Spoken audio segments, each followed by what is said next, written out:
அஸ்ஸலாமு அலைக்கும் வரஹ்மத்துல்லாஹி வபரகாத்துஹு. அன்பிற்கினிய சகோதர சகோதரிகளே, நம் அனைவர் மீதும் ஏக இறைவனுடைய அமைதியும் கருணையும் உண்டாகட்டுமாக என்கிற உயரிய பிரார்த்தனைகளோடு காசாவினுடைய பகுதிகள் மீது இஸ்ரேலிய ஆக்கிரமிப்பு இராணுவத்தினுடைய தாக்குதல்கள் ஆரம்பிக்கப்பட்டு இன்றோடு 652வது நாட்களை கடந்து கொண்டிருக்கிறோம்.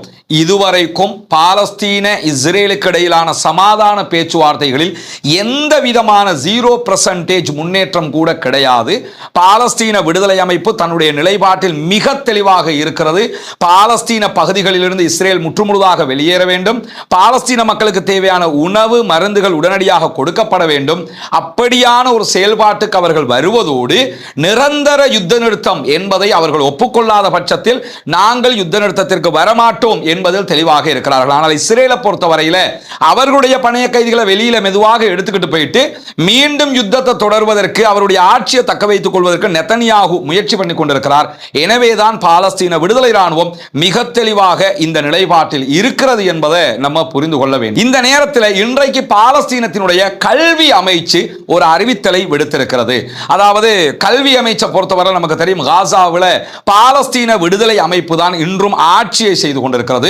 சுகாதார அமைச்சகம் இயங்கிக் கொண்டிருக்கிறது. அவர்களுடைய பல அமைச்சகத்தை முடிந்த வரைக்கும் இயக்கிக் கொண்டிருக்கிறார்கள். அமைச்சக கட்டிடங்கள் கிடையாது, எந்த விதமான ஆவணங்களும் கிடையாது. ஆனால் முறைப்படியாக ஏதோ ஒரு விதத்தில் முயற்சி பண்ணி அவங்க இதெல்லாம் பண்ணிக்கிட்டு இருக்கிறாங்கிறதே ஆச்சரியமான ஒண்ணுதான். அந்த அடிப்படையில் பாலஸ்தீனத்தினுடைய கல்வி அமைச்சு 2023 அக்டோபர் 7ஆம் தேதி இந்த யுத்தம் ஆரம்பிக்கப்பட்டதில் இருந்து முதல் தடவையாக பல்கலைக்கழகத்திற்கான தேர்வுகளை, பல்கலைக்கழக நுழைவு எக்ஸாம் அறிவிச்சிருக்கிறாங்க. மெயின் எக்ஸாமுக்கு முன்னாடி இருக்கக்கூடிய முன்னோடி எக்ஸாம் ஒன்று இன்னைக்கு நடைபெறுகிறது.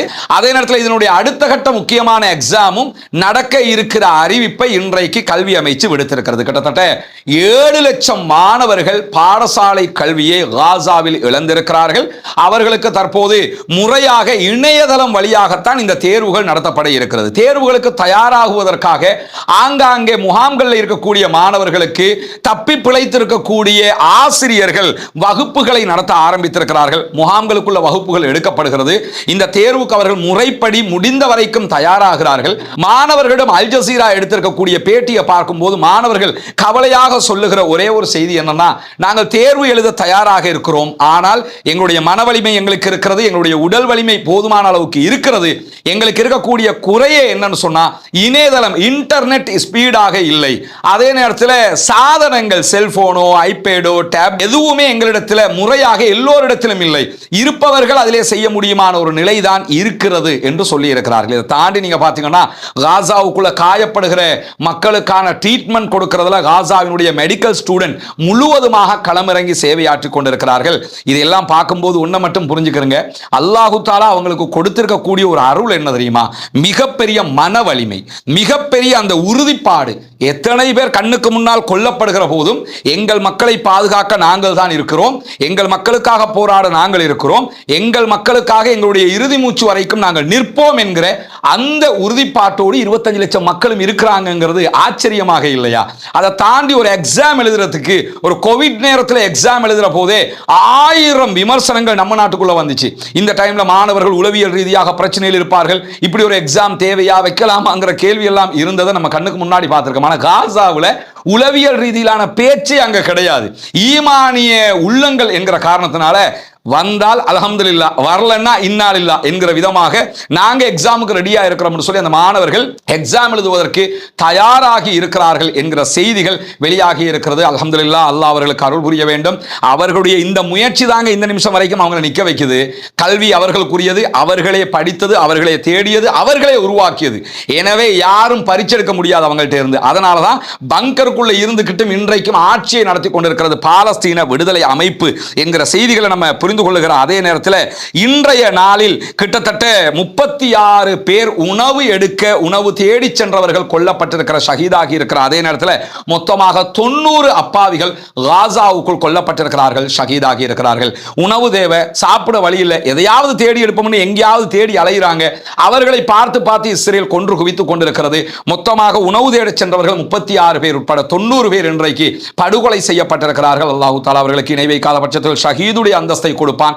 அவர்களுக்கெல்லாம் அந்த அந்தஸ்தை கொடுக்க வேண்டும் என்று இறைவனிடத்திலே நானும் பிரார்த்திக்கிற அதே நேரம் நீங்களும் கண்டிப்பாக பிரார்த்தனை செய்யுங்கள் என்கிற கோரிக்கைகளோடு கடந்த 48 மணி நேரங்களுக்குள்ளாக உணவு தேடி சென்றவர்கள் மொத்தமாக 98 பேர் பாலஸ்தீனத்திலே அப்பாவிகள் கொல்லப்பட்டிருக்கிறார்கள், ஷஹீதாகி இருக்கிற அதே நேரம் 511 பேர் படுகாயம் அடைந்திருக்கிறார்கள். சாப்பிட வழி இல்லை.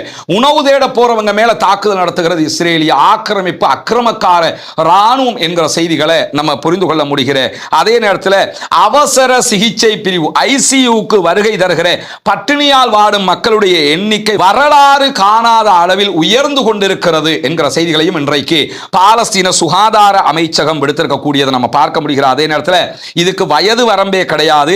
பட்டினியால் வாடும் மக்களுடைய எண்ணிக்கை அதிகரித்துக் கொண்டே இருக்கிறது. ரொம்ப சோர்வாக அதே நேரத்தில் சாப்பிடாத காரணத்தினால உடல் மெலிந்து போய் நூற்றுக்கணக்கான மக்கள் எங்களை தேடி வந்து கொண்டிருக்கிறார்கள். அவர்களுக்கு நாங்கள் என்ன ட்ரீட்மெண்ட் பண்ண முடியும் என்று கைவிரிக்கிறது ஷிஃபா மருத்துவமனை, குவைத் மருத்துவமனை, டர்க்கி மருத்துவமனை உள்ளிட்ட பல மருத்துவமனைகள் கைவிரிக்கக்கூடிய காட்சிகளை நம்ம காசாவில் பார்க்க முடிகிற அதே நேரத்தில் UNRWA காசாவில் இருக்கக்கூடிய பாலஸ்தீன மக்களுக்காகவே உதவி செய்வதற்காக ஐநாவால் உருவாக்கப்பட்ட முகமை இது. இன்றைக்கு UNRWA தன்னுடைய எக்ஸ் பக்கத்தில் ஒரு அறிவிப்பை விடுத்திருக்கிறார்கள். அந்த அறிவிப்பில் என்ன சொல்றாங்கன்னு சொன்னா, எகிப்தினுடைய நகரமாக இருக்கக்கூடிய அரீஷ்ல ஒரு மிகப்பெரிய குடோன் இருக்கிறது. அந்த குடோன்ல 3 மாதங்களுக்கு தேவையான காசா மக்கள் அத்தனை பேருக்கும் கொடுப்பதற்கான உணவுகள் கைவசம் இருக்கிறது என்கிறார்கள். அரீஷ்ல ஒரு மிகப்பெரிய குடோன், அதுல 3 மாதங்கள் காசா மக்களுக்கு உணவு கொடுக்கிறதுக்கான உணவு எங்க கிட்ட இருக்குது. ஆனால் பாலஸ்தீனத்துக்குள் நுழைவதற்கு இஸ்ரேல் அனுமதிக்காமல் இருக்கிறது. பாலஸ்தீனத்துக்குள்ள நுழைவதற்கு இஸ்ரேல் அனுமதிச்சாலே நாங்க 3 மாதங்களுக்கு அவங்களுக்கு தேவையான எல்லா உணவுகளையும் கொடுப்பதற்கு தயாராக இருக்கிறோம். ஏன்னா நிறைய அரபு நாடுகள் சவுதி, கத்தார், குவைத் கொடுத்தாங்களா இல்லையா உணவுகள் எல்லாமே அரீஷ்ல தான் குடோன்ல தான் சேமிச்சு வச்சிருக்காங்க. எனவே எக்ஸ்ட்ரா கிடைக்குதோ இல்லையோ 3 மாதத்துக்கு நாங்க இதை வச்சு சமாளிச்சிருவோம் அப்படிங்கிறாங்க. ஆனால் இஸ்ரேல் பாலஸ்தீனத்துக்குள் UNRWA செயல்படுவதற்கு தடை விதித்திருக்கிறது. அதனால் அவங்களால உள்ள நுழைய முடியாமல் இருக்கிறது. அரபு நாடுகளும் கைகட்டி பார்த்து கொண்டிருக்கிறது. இந்த தடையை நீக்க வேண்டும் என்கிற ஒரு தீர்மானத்தை கூட கொண்டு வர முடியாமல் துப்புக்கட்ட ரீதியில் இருக்கக்கூடிய நிலையை நம்ம பார்க்க முடிகிற அதே நேரம் காசாவை ஆதரித்து பட்டினியால் வாடக்கூடிய பாலஸ்தீன அப்பாவிகளுக்கு ஆதரவாக இன்றைக்கு மகரிபுக்கு பிறகு மேற்கு கரை, ஜெருசலம், அதே போன்று பாலஸ்தீனுடைய மற்ற பகுதிகளில் ரமல்லா உள்ளிட்ட பகுதிகளிலும் ஒரு பாரிய ஆர்ப்பாட்டத்திற்கு தொழுகைக்கு பிறகு பள்ளிவாசலுக்கு வெளியில அழைப்பு விடுக்கப்பட்டிருக்கிறது. இதுவும் ஒரு ஆச்சரியம் தான். ஏன்னா ஏற்கனவே வெஸ்ட் பேங்க்லையும் இஸ்ரேல் அட்டாக் பண்ணிக்கிட்டு இருக்காங்க, அழிச்சுக்கிட்டு இருக்காங்க. அப்படி இருக்கும்போது வெஸ்ட் பேங்க்ல ஜெருசலம், ரமல்லா அது மாதிரி பகுதிகளில் இருக்கக்கூடிய மேற்கு கரையினுடைய பகுதிகளில் இருக்கக்கூடிய மக்கள் மகரிபு தொழுகைக்கு பிறகு ஆர்ப்பாட்டத்துக்கு அழைப்பு விடுத்திருக்காங்க. அவங்களால முடிந்ததை தொடர்ந்து செய்து கொண்டே இருக்கிறார்கள். ஆனா கவலை என்ன தெரியுமா, உலக நாடுகள் பலவற்றிலும் பல ஆர்ப்பாட்டங்கள் ஆயிரக்கணக்கில் திரண்டு நடத்தப்பட்டிருக்கிறது. நம்ம நாட்டில் நிலைமை என்ன? கொழும்புல அப்பப்ப சில ஆர்ப்பாட்டங்கள் நடைபெறுகிறது. ஏன் கிழக்கு மாகாணத்தில் ஒரு பாரிய ஆர்ப்பாட்டம் நடத்த முடியவில்லை? காத்தான்குடியில இந்த காசா மக்களுக்காக திரண்டு ஒரு ஆர்ப்பாட்டத்தை நடத்துங்களேன். ஒரு வெள்ளிக்கிழமை ஊரே திரண்டு வரலாமா இல்லையா? சர்வதேசம் திரும்பி பார்க்குமே. சம்மாந்துறையில நடத்த முடியுமே, சாய்ந்தமரத்தில் நடத்த முடியுமே, கிண்ணியாவில் நடத்த முடியுமே, கல்முனையில நடத்த முடியுமே, அக்கரப்பத்தில் நடத்த முடியுமே, திருகோணமலையில நடத்த முடியுமே, கந்தலாயில நடத்த முடியுமே. எல்லாம் கிழக்கு மாகாண முஸ்லிம்கள் செறிந்து வாழக்கூடிய பகுதியா இல்லையா? தயவு செய்து பள்ளிவாசல் நிர்வாகங்கள், அங்கிருக்கக்கூடிய இளைஞர் அமைப்புகள், அந்த பகுதிகளில் இருக்கக்கூடிய இயக்கங்கள், அந்த பகுதிகளில் இருக்கக்கூடிய சகோதரர்கள், படித்தவர்கள், கல்விமான்கள் திட்டமிடுங்கள். வெள்ளிக்கிழமை டேட்லையா ஜும்மாவுக்கு பிறகு பள்ளி முடிஞ்சதோட அப்படியே வந்து ஒரு ஆர்ப்பாட்டத்தை நடத்துவது என்று சொல்லுங்கள். எங்கெல்லாம் ஆர்ப்பாட்டங்கள் நடத்துகிறீர்களோ அந்த பகுதிகளை முன்கூட்டி அறிவிச்சீங்கன்னா நாங்களும் அங்கு வந்து கலந்து கொள்வதற்கு அது வாய்ப்பாக இருக்கும். கல்குடா, ஏராவூர், மட்டக்களப்பினுடைய பல பகுதிகள் இருக்கிறது. அந்த பகுதிகளில் எல்லாம் பல ஆர்ப்பாட்டங்களை நடத்த முடியும். தயவு செய்து பாலஸ்தீன அப்பாவிகளுக்காக ஜனநாயக ரீதியில் குரல் எழுப்புவதற்கு தயாராகுங்கள் என்கிற கோரிக்கையும் இந்த இடத்திலே வைத்துக் கொள்ளுகிற அதே நேரம் இஸ்ரேலுடைய இந்த பட்டினி கொள்கைக்கு எதிராக உலகம் முழுவதும் எங்களுக்காக ஆர்ப்பாட்டம் நடத்தி உதவுங்கள் என்கிற கோரிக்கையை பாலஸ்தீன விடுதலை அமைப்பும் இன்றைக்கு விடுத்திருக்கிறார்கள். ஞாயிற்றுக்கிழமை முதல் சர்வதேச அளவில் பாலஸ்தீனத்தில் பட்டினி கொள்கையை நீக்குங்கள், உணவு கொடுங்க அந்த காசா காசா மக்களுக்காக. ஆயுதம் தாங்கண்டல அவங்க கேட்கலங்க, அது அவங்க பார்த்துக்குவாங்கன்ட்டாங்க. போராட வாங்கன்னு அவங்க கூப்பிடல, அது அவங்க பார்த்துக்குவாங்க. பாலஸ்தீன விடுதலை அமைப்பு எந்த ஒருவரையும் வெளிநாட்டிலிருந்து தன்னுடைய அமைப்பிலே இணைத்துக் கொள்வதே இல்லை. அதான் அவங்களோட ஸ்பெஷாலிட்டி. எங்க நாடு நாங்க பார்த்துக்கிறோம், நீங்க எதுக்கு வர்றீங்கன்றுவாங்க. சண்டையை நாங்க பிடிச்சுக்கிறோம், எங்க மக்களுக்கு உணவு கிடைக்க மாட்டேங்குது, சாப்பிட வழி இல்லாம செத்து மடிஞ்சுக்கிட்டு இருக்கிறாங்க. எனவே சண்டே நாளையில ஆரம்பிச்சு சர்வதேச மட்டத்தில் எங்களுக்காக ஒரு போராட்டம் நடத்துங்களே என்று சொல்லி பாலஸ்தீன மக்களுக்காக உரிமை குரல் எழுப்பி இருக்கிறது பாலஸ்தீன விடுதலை அமைப்பு. தயவு செய்து அதற்காகவும் தயாராகுங்கள் என்கிற கோரிக்கையை விடுத்து, அதே நேரத்தில் இன்றைக்கு எடியோத் அஹ்ரோனோத் இஸ்ரேலுடைய பத்திரிகை ஒரு அறிவிப்பை விடுத்திருக்கிறது. அந்த அறிவிப்பு என்னன்னு சொன்னா, காசாவில் பாலஸ்தீன விடுதலை அமைப்போடு இஸ்ரேல் தற்போது தோஹா கத்தார்ல ஒரு மறைமுக பேச்சுவார்த்தை நடத்தி வருகிறார்கள். மறைமுக பேச்சுவார்த்தை என்னன்னு நம்ம ஏற்கனவே பலமுறை விளங்கப்படுத்திட்டோம்.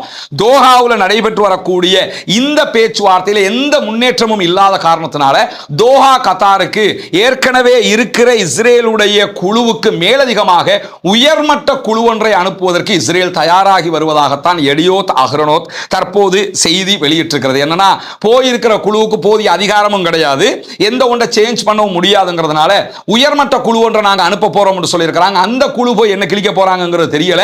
என்ன போனாலும் பாலஸ்தீன விடுதலை அமைப்பினுடைய கோரிக்கையை ஏற்றுக்கொண்டால் மட்டும்தான் அதுவெல்லாம் சாத்தியம் என்பதையும் நம்ம புரிந்து கொள்ள முடிகிறது. அதே நேரம் ஒரு ஆபத்தான செய்தி இன்றைக்கு இஸ்ரேல் மூலமாக வெளியாகி இருக்கிறது. மொசாதினுடைய இயக்குனர், மொசாதினுடைய டைரக்டர் ஜெனரல் இன்றைக்கு விட்காஃபிடத்தில் அமெரிக்காவினுடைய மத்திய கிழக்குக்கான தூதுவரிடத்தில் சொன்னதாக இந்த செய்தி அல் ஜசீரா வெளியிட்டிருக்கிறது. அது என்ன ஆபத்தான செய்தி என்று சொன்னால், ஏற்கனவே ஜனாதிபதியாக டொனால்ட் ட்ரம்ப் ஜனவரி 20ஆம் தேதி தேர்வானதுக்கு பிறகு, பதவி ஏற்றுக்கொண்டதற்கு பிறகு, காசாவில் இருக்கக்கூடிய மக்களை ஜோர்டானுக்கும் ஈஜிப்டுக்கும் அனுப்ப போறோம், காசாவை நாங்க டேக் ஓவர் பண்ண போறோம் என்ற ஒரு செய்தியை சொல்லியிருந்தாரு.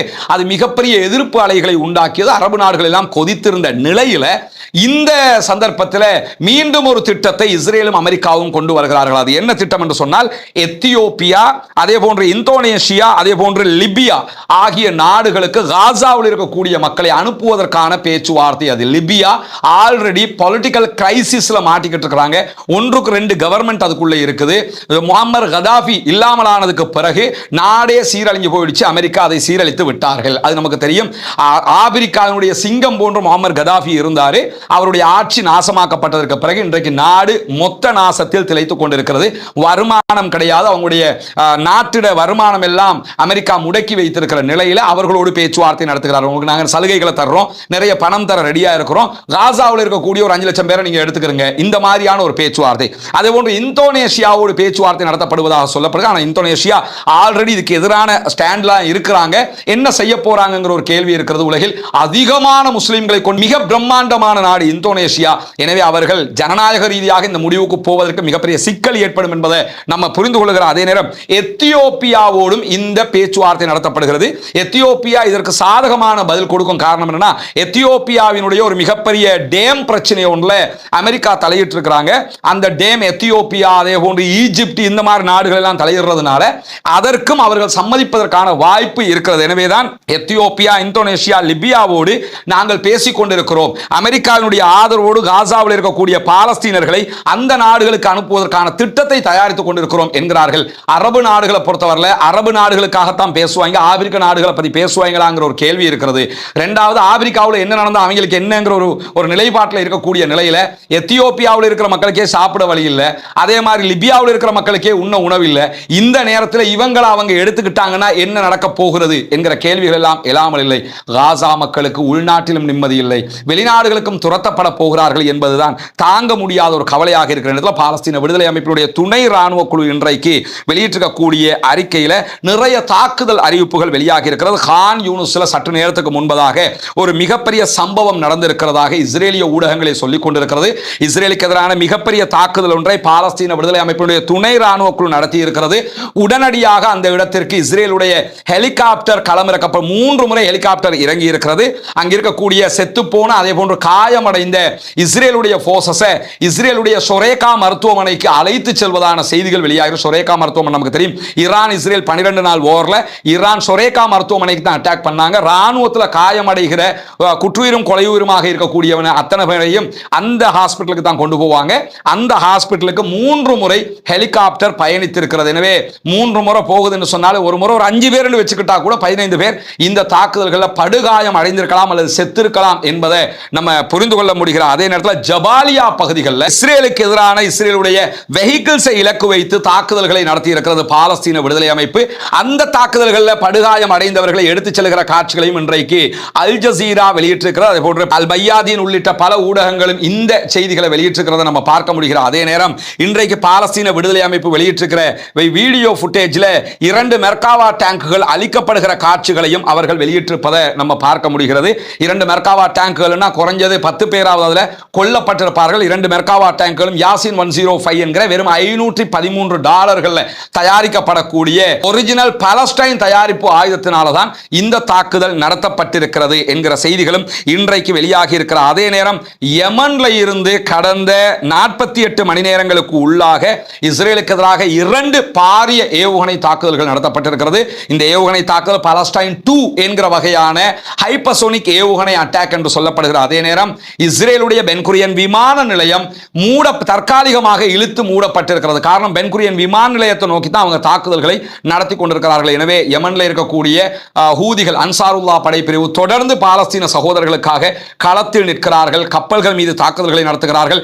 யுத்தம் நிறுத்தப்படுகிற வரைக்கும் எங்களுடைய தாக்குதல்கள் தொடரும் என்பதையும் அவர்கள் மீண்டும் மீண்டும் சொல்லிக் கொண்டிருக்கிற அதே நேரம் ஈரானுடைய வெளிவிவகார அமைச்சர் அப்பாஸ் அராக்சி இன்றைக்கு சீனாவினுடைய CGTN தொலைக்காட்சிக்கு ஒரு பேட்டியை வழங்கி இருக்கிறார். அதில் அவர் சொல்லியிருக்கக்கூடிய ஒரு முக்கியமான செய்தி என்னன்னு சொன்னா, ஈரான் எப்பொழுதும் யுத்தத்திற்கு தயாராக இருக்கிறது. ஈரான் மீது எந்த நேரத்திலும் மீண்டும் அமெரிக்கா இஸ்ரேல் தாக்குதல்கள் நடத்தப்படலாம். எனவே அப்படி ஒரு தாக்குதல் நடத்தப்பட்டால் எனி டைம் அதை எதிர்கொள்வதற்கு நாங்கள் தயாராக இருக்கிறோம். எங்களுடைய அணு செயல்பாடுகளை நாங்கள் நிறுத்தவில்லை, அது கண்டினியூ ஆகுது. நாங்கள் அரசியல் நோக்கத்தோடு தான் அவற்றை செய்து கொண்டிருக்கிறோம், ஆயுத நோக்கத்தோடு இல்லை. எனவே மீண்டும் எங்கள் மீது தாக்குதல் நடத்தினால் அது அகோரமான பதிலடி தாக்குதல்களை உண்டாக்கும். எனவே அதற்கு முற்றுமுழுதாக நாங்கள் தயாராக இருக்கிறோம். போரை நாங்களாக எப்பொழுதும் விரும்பவில்லை, ஆனால் எங்கள் மீது திணிக்கப்பட்டால் அதற்கு முழுமையான பதிலடியை நாங்கள் கண்டிப்பாக வழங்குவோம் என்கிறார் ஈரானுடைய வெளிவிவகார அமைச்சர் அப்பாஸ் அராக்சி அவர்கள். எனவே பாலஸ்தீனத்திற்கு ஆதரவாக களத்தில் இறங்கிய பல குழுக்களும் ஈரானுக்கு ஆதரவானவர்கள் என்பது நமக்கு தெரியும். அதனால் தான் ஈரான் மீதே கடைசி அட்டாக் பண்ணினாங்க. ஆனால் ஈரான் மேல கொத்திட்டு போய் வாழமரத்தை கொத்தின கதையாக மாட்டிக்கொண்டு முழித்த நேரத்தில் ஈரான் பதிலடியை உச்சமாக வழங்கியிருந்தது. இப்பொழுதும் தான் தயாராக இருப்பதாகவும் சொல்லி இருக்கிறது என்பதையும் புரிந்து கொள்கிற அதே நேரம் மீண்டும் சிரியாவுக்குள்ள தாக்குதல்கள் நடத்தப்படுகிறது, சீஸ்ஃபயர் வருகிறது, மீண்டும் யுத்தம் நடக்கிறது.